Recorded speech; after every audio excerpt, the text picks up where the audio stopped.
We're at our garage and test facility, rolling out another vehicle to drive. Let's see what we have today. Looks like a 2018 Toyota 86 Sports Coupe to me. Very nice looking vehicle, I think. Pretty sleek looks from the side. A lot of people were mistaking this for a Jaguar. I wish. And here's the view you'll see when they're racing past you on the street. This is an interesting color. Some people thought it was a shade of blue. Others thought it was a shade of Confederate battlefield gray.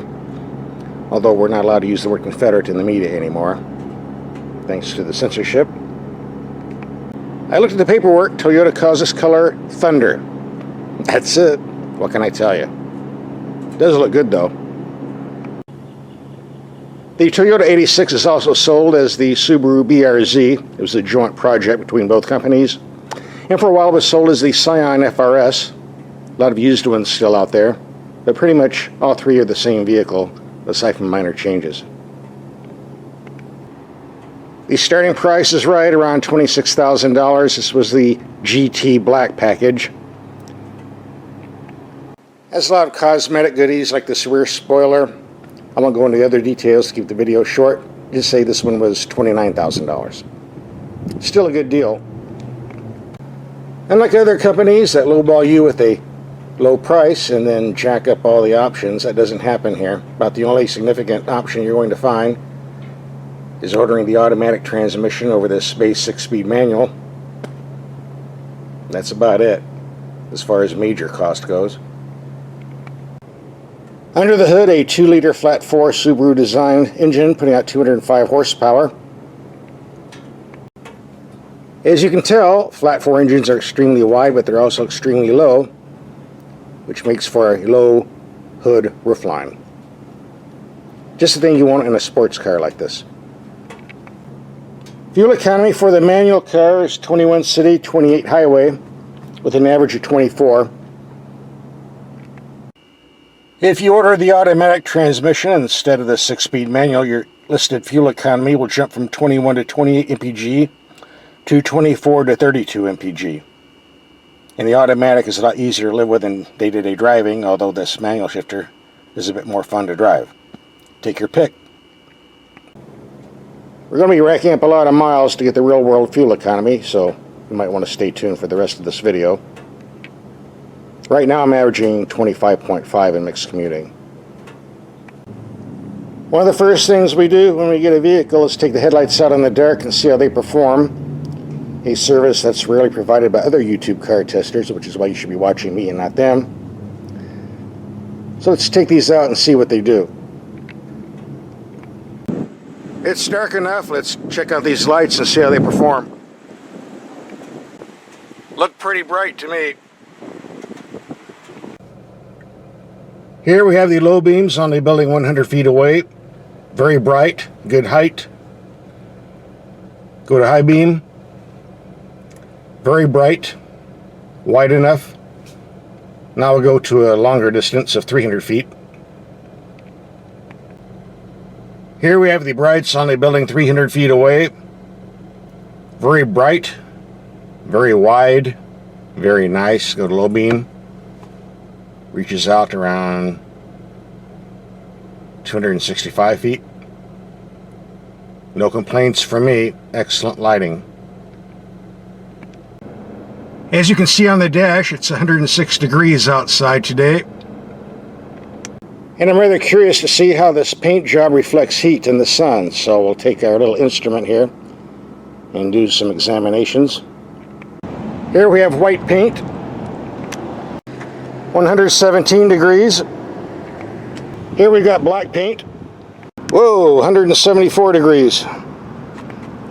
Now our battleship gray. 131 degrees, not bad. We've looked at the outside. Time to go inside the cabin and look at the positive and negative features. Very simple to use climate controls. Next to the shifter, we get a real emergency brake, a manual emergency brake, not that garbage electric stuff they're selling nowadays. Thank you, Toyota. A very nice large glove box, but only if you take the giant owner's manual out and toss it in the trunk. An excellent gauge cluster. On the less impressive side, well, you have the rear seats here, which are fine for passengers unless they have legs. You're going to have to saw them off. Either that or be hauling monkeys. Then we have one serious design flaw. The sun visors do not slide back and forth to block out the sun from the side. So on a hot day like this is the opening you get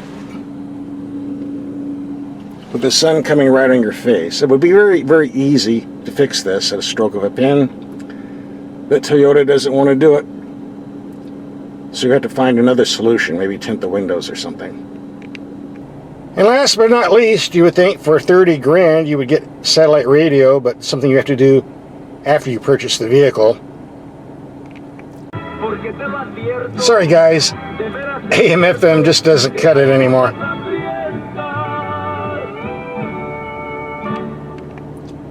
Here's a feature I like. If the trunk is too small for you, no problem, just fold down those useless rear seats. And now you have all the storage room you need. Good idea. And as a bonus, yes, there is a spare tire under there if you get a flat. Here are the folded seats from another view inside the cabin. Okay, enough show and tell. Second half of the video, we're doing driving for performance and the fuel economy figures. I even put on my Budweiser racing pants to make sure we're in the right mode. We're going to be taking this vehicle out on tight mountain roads, but since we're here, I thought we'd give the turning circle a run anyway.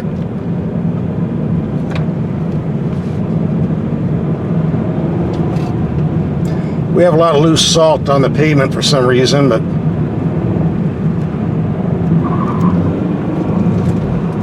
pretty good grip in my book. There have been some improvements to the suspension over the years, resulting in a smoother ride on the street. We're going to hit some speed bumps, see what type of impacts we get. Here comes bump number 1. Reasonably smooth. Number 2. Didn't feel that.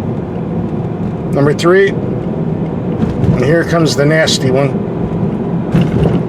Pretty smooth for a short wheelbase car. I'm very impressed.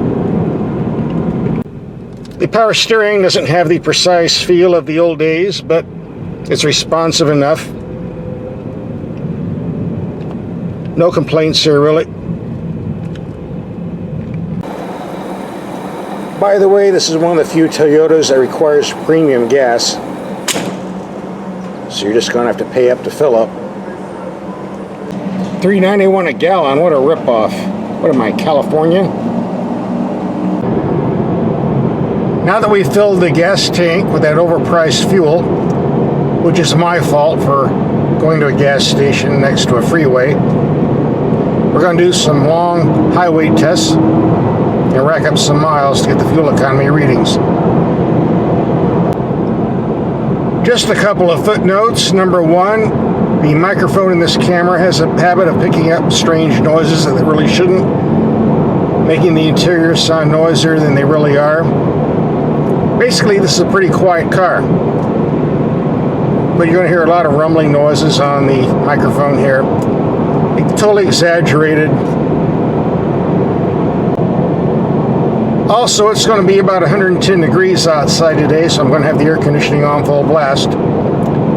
That drowns out the microphone too, making it sound like wind noise coming from the outside. It's not. Also, most vehicles have overdrive gears, so if you're driving at 75 miles per hour, your RPMs will usually be low, around 2,000 RPM. Apparently we don't have any overdrive gears because at 75 miles per hour we're pulling around 3,500 RPM, which is rather high for a car, which also causes more fuel consumption. But it's a sports car, it's something you just have to live with. We just racked up 120 miles, so we're going to pull over and see what our fuel economy is. 32 mpg, that's better than the 28 mpg they claim, especially since we were going uphill. We've got more to come. Since we've taken the trouble to stop, we might as well say hello to my pal, Tommy the Toad. Where is he? Ah, there he is. They're pretty big out here. It's that contaminated water they drink.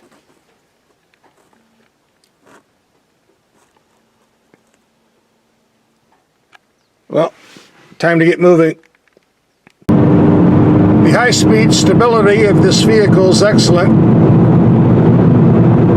Really sticks to the road and not affected by crosswinds.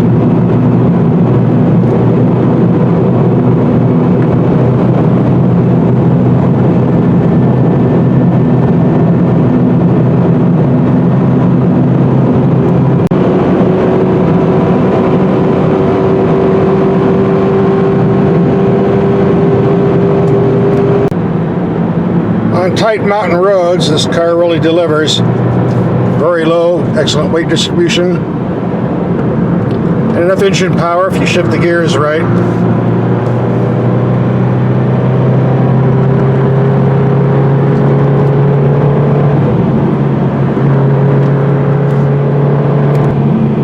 We've been running this car rather quick for the past 40 miles, so I think we're going to pull over and check the fuel economy again. Should be interesting. Still taking corners like a champ, but this is a real sports car, so why not?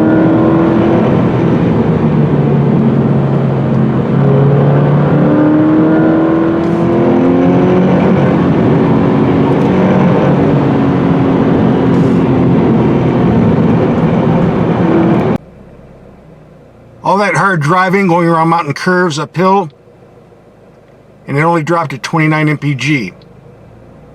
Pretty impressive to me. This engine really sounds sweet when it starts spinning up at high RPM.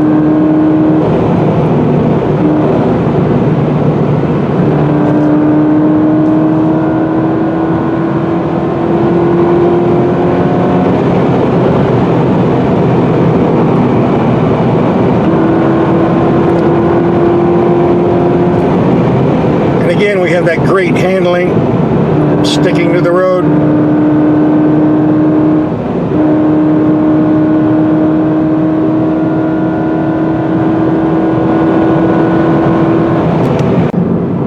This is known as Dead Man's Road. Twisty turns, no guardrails. You slide off the road, you go over the edge, you're dead, and they never find the body or the car. Way out there. But we're sticking to the road pretty good in this Toyota 86. I don't think I have to worry too much.